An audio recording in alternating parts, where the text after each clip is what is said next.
Hi and welcome to this latest video. Today we're not strictly talking about immigration law, but we're talking about the whole subject of well-being and well-being in the workplace, which is so important not just for lawyers, but for everyone else. Today I'm joined by Brendon.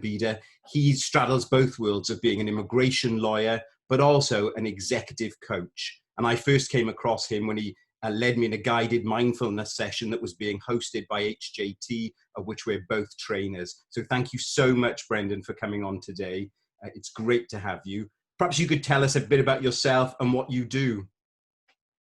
Absolutely. Thank you, Adam. Well, I, like everyone, have faced challenges in life and in work, and I'm particularly passionate about sharing my learnings from those experiences with others, in the hope that some part of that learning might assist them in the work and their lives that they're involved with. I've worked in the UK immigration field for the past 27 years as a practitioner. I've also been involved as a well-being coach for the past 15 years. I've been involved with a number of solicitors, US attorneys, and very often we see common situations, common positions that tend to arise time and time again.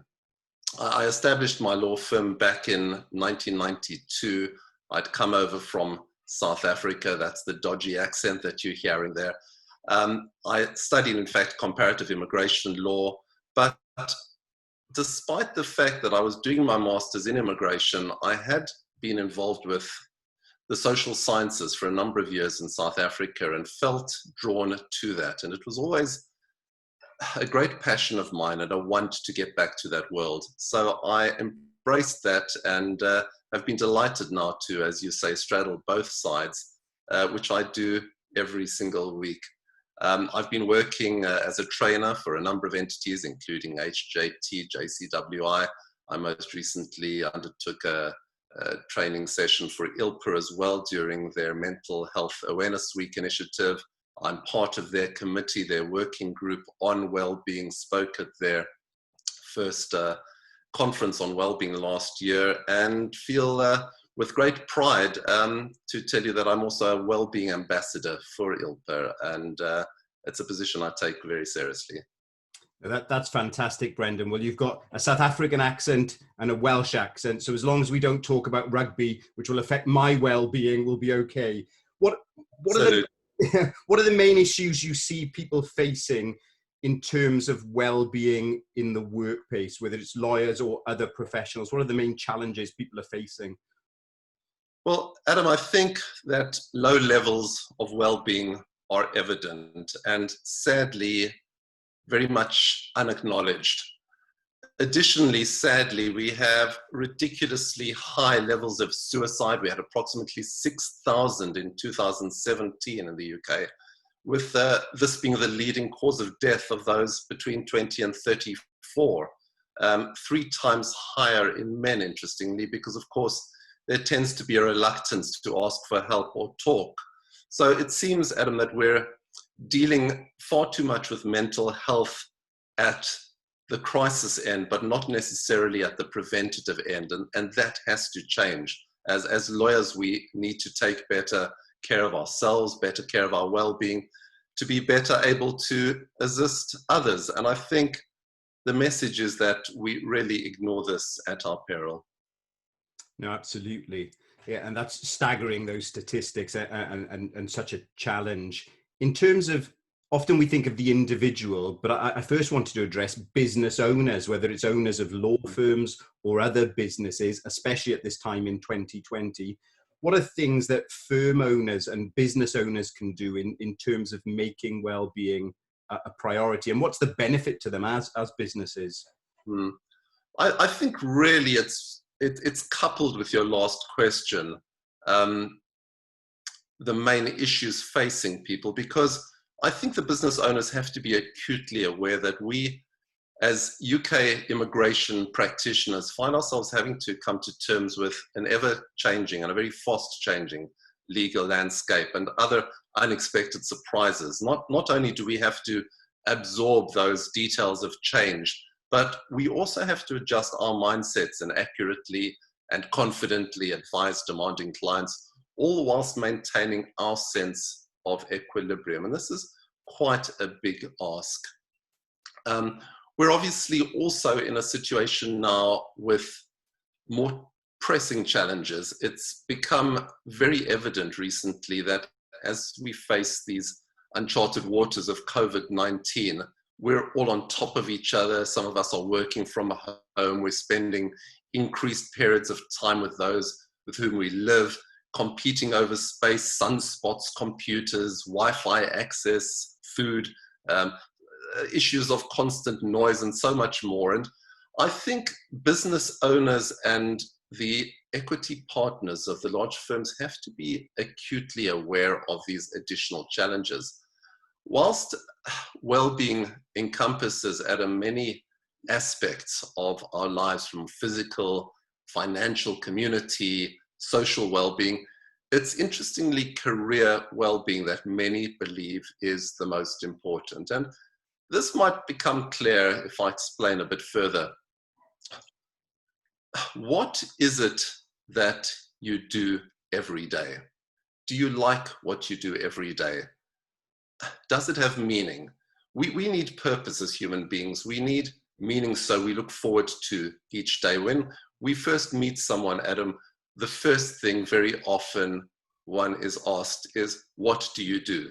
Now, if this is fulfilling, then your career well-being is good. If not, then chances are your social well-being is suffering too, because you're complaining to your friends. This causes stress, which then in turn impacts your physical well-being. So we have to be very aware of all of these dynamics. Firms have a duty of care towards their employees. If they get this wrong, their well-being, the well-being of their colleagues and of the firm as a whole suffers. There's an impact on sickness levels. We refer to this as absenteeism or leavism. There's an impact on productivity, presenteeism, and an impact on reputation. And I think the big message that is slowly and finally starting to take root and become recognized is that all three of these factors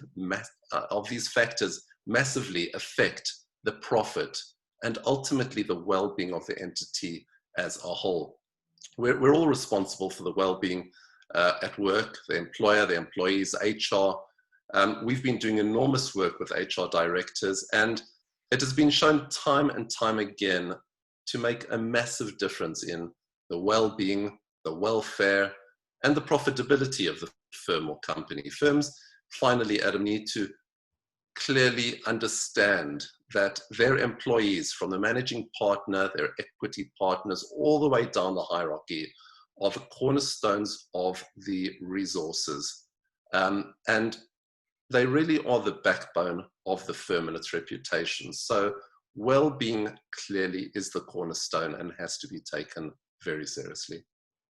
No, that's fantastic. I think something I've really appreciated about your work is your focus that well-being actually benefits profitability for firms and the success of firms. I think sometimes people who run businesses see well-being as a drain on them and a drag on them, where actually it's something that benefits. Can I just ask you to explain? You used a word, presenteeism. Now, I've heard you use this before, and I've read some of your work using that.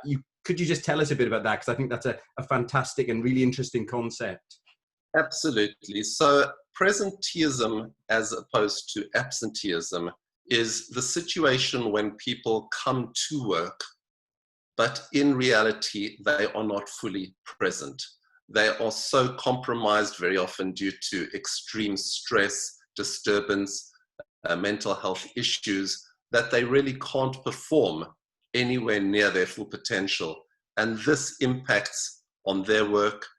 It impacts clearly on the clients, and of course, ultimately on the reputation of the firm. No, that's really helpful. So in terms of the individual now, you've got somebody like me, a stressed out barrister, trying to cope with new ways of working from home, trying to juggle new home office regulations and new practice directions from the courts. What are some just practical day-to-day concrete things that I could, just simple things that I could introduce into my life in terms of improving my personal well-being? Yes. I think central, Adam, to and key to our well-being is ensuring that we are able to communicate effectively with our colleagues, with our clients, and with our families. Enhanced and meaningful communication, encompassing the vital ingredient of active listening, is the cornerstone to improved well-being. That journey needs to start with ourselves. As coaches and well-being consultants, we facilitate this by enabling stressed lawyers, professionals, frontline workers, loving partners, and others to engage in open and honest communication in coaching sessions. The benefit derived from being able to talk to another human being without fear of judgment, resentment, jealousy, and angered response cannot be overemphasized. Ultimately, we are meaning-making beings, and we want to tell our story, and we want to be heard, and we want to be acknowledged. We want to be needed. We want to be loved. I think the next thing that's very important, having dealt with communication, is finding balance in our lives. I'll tell you a very quick story of a coachee I assisted some years ago, a solicitor. He came to me as a salaried partner of a relatively significant firm. He was feeling down, depressed. He said, "My dad told me to go into law all those years ago. I quite enjoyed it for some time, but it's lost its magic. I'm really struggling at the moment. I have many unfulfilled passions," he told me. He was a committed Christian. He wanted to get more involved with the work that his church did. He was a frustrated musician. He was told by his wife what a wonderful singing voice and guitar facility he had, but he hadn't had the opportunity to go further. He similarly wanted to take academia to the next level and didn't have the time, he felt. So clearly here his career well-being was very much suffering in a very significant way. He came to me in session 3 of our 10 sessions that we'd arranged, and he was totally white-faced, and he said to me, "Brendon, something terrible has happened." And I said, "What is it?" He said, "My firm have made me an offer." This, Adam, was during a difficult time some years ago when the markets were not doing too well in respect of property, which was his particular focus. And he said, "Look, what's happened is that the firm have said to me, we're making you this offer. You either take a 20% cut in salary, or sadly, we're going to have to part ways." He was absolutely devastated. Anyway, we worked through things, and by the end of the coaching session, we had devised a strategy to respond to his firm. And this particular strategy involved him working 4 days a week and dealing with all of the relevant work that he had to get through within those 4 days, which he felt was more than manageable. He went back. He didn't feel that the firm would go for it. They did. And ultimately, he managed to get that Friday off. He then started filling those Fridays with all sorts of work. He started getting involved with his church. He became a lay preacher. He got involved in doing various studies by correspondence. He was involved with Oxford and Cambridge for the first time. He said, "I've always wanted to tell people that I've studied at Cambridge." And here he was doing it, albeit on a remote and subsequently summer course basis. He then went and got a gig at his local pub. Anyway, I'm not going to tell you the whole story, but the lovely thing is we ended our 10 sessions, and when I saw him several months later, he said, "Brendon, it's wonderful. I've now got all of these different aspects of my life together. What I've got, though, more than anything is, in addition to working with the church, in addition to singing at the pub, in addition to doing my academic work, I am now enjoying my law so very much more." And I think the true message with this is that you start to see life from a different perspective. Yes, the firm were saving 20% of salary, but he saved and created so much more. He took the sage advice of one of our wonderful coaching icons, Dr. Wayne Dyer, who said, "Don't die with your music in you." Whatever that music may be, it's very important to embrace your passion. So that's the message of finding balance in your lives. And now more than ever, Adam, during the pandemic, and this chance may not arise again during our lifetimes, we have the chance to embrace our true selves, to give vent to the passions within ourselves and discover what can truly fulfill us. And I think the message here really is I urge everybody to do so. No, that's great, and a real helpful to have a practical, concrete example of that. Whenever I sort of open magazines and read things online at the moment, I'm often bombarded with things that tell me I should be practicing mindfulness. Now, what's that all about? What is mindfulness? How would it help me? And how do we go about that sort of thing? Because it's a real buzzword at the moment in the well-being space.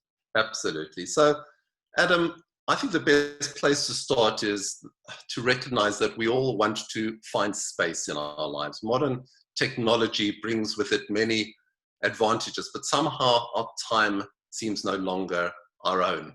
We're always on call. People can reach us 24/7. There's no place to hide. There's an expectation for immediate response. We have to strategize a system to continue to satisfy the needs of our clients, maintain the reputation of our firm, but also most vitally, ensure that our own resilience and well-being is not disregarded. We need to learn how to push that increasingly elusive pause button, to take a breath, to regroup, realize that we need to learn how to look after our well-being in order to be better placed to ensure the well-being of those we work for, those we work with, those we love, those with whom we are friends, and indeed the wider community. Mindfulness allows us to keep coming back to the present moment. It allows us to become aware of and notice our breathing, which facilitates our return to the present. It further allows us to notice and acknowledge thoughts, emotions, let them flow gently past us without hijacking us and adversely affecting us in that moment, without allowing them to detrimentally affect our well-being, and also to enable us to accordingly enhance our resilience. Mindfulness is a universal modern way, in essence, to enhance life. It's a practice that makes us calmer, more centered. It improves our physical well-being. And by understanding how thoughts and emotions interact and how they so often stem from the past, we can hugely enrich our potential.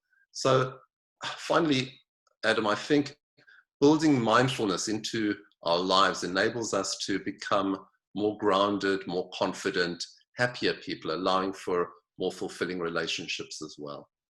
No, that's really helpful. And I think as a takeaway message, if people appreciate the need to press that pause button at regular times through their days, that would be a success, I think, coming out of our conversation today. Brendon, those have been so helpful. Just in terms of you personally, if people want to reach out to you, what sort of services do you offer to people, and how do they do that? I'll, of course, include all your contact details below this video, but how do people reach out to you? Well, I offer a comprehensive range of coaching, well-being, and resilience services. These encompass firm or chamber-wide coaching programs to enhance managing of stress, building well-being, enhancing confidence, managing difficult relationships, knowing that you're making a difference, managing your time, your emails, your calls, achieving that balance that I was talking about a bit earlier between work and non-work, feeling fulfilled, having job satisfaction. I also, of course, offer individual well-being and resilience coaching for individuals along similar lines with special and specific areas of focus, depending very much on the individual needs and requirements of the coachee. It's very important to know that there's always an ability to create a bespoke program for an individual, depending on their requirements. And in so doing, I assist a wide variety and a wide array of people from within the profession, other professions, business leaders, their families, the wider community. I've most recently been providing pro bono mindfulness meditation and well-being coaching to frontline NHS staff. And I have to say, it's probably among the most fulfilling work that I've done in my entire lifetime. And I really feel privileged to work with a group of leading UK coaches who've spearheaded this incredible initiative. It's clear, Adam, that the mental health ramifications of COVID-19 will far outlast the physical. And being mindful of one's well-being, of one's resilience, is now seen as being of fundamental significance. I split my week between immigration work, training and consulting in immigration, well-being and resilience, and providing focused well-being and resilience coaching. I can be reached at Brendon, that's Brendan, at bedalaw.com, that's BEDERLAW.com, or Brendon at smooth-transition.co.uk, or indeed via my mobile on 0776 525 3727. I'd just really like to thank you for taking the time to listen, to thank Adam for facilitating this today, and to all of you, take care and be well. Thank you so much, Brendon. I'll include your contact details if people need a coach, if people need a good immigration lawyer. And on behalf of everyone, can I thank you for the important work you've been doing in supporting frontline workers at this time. I think we owe a debt of gratitude to you for supporting these people through such a difficult time. But thank you so much again for your time, Brendon. And I look forward to speaking to you soon. Thank you so much, Adam.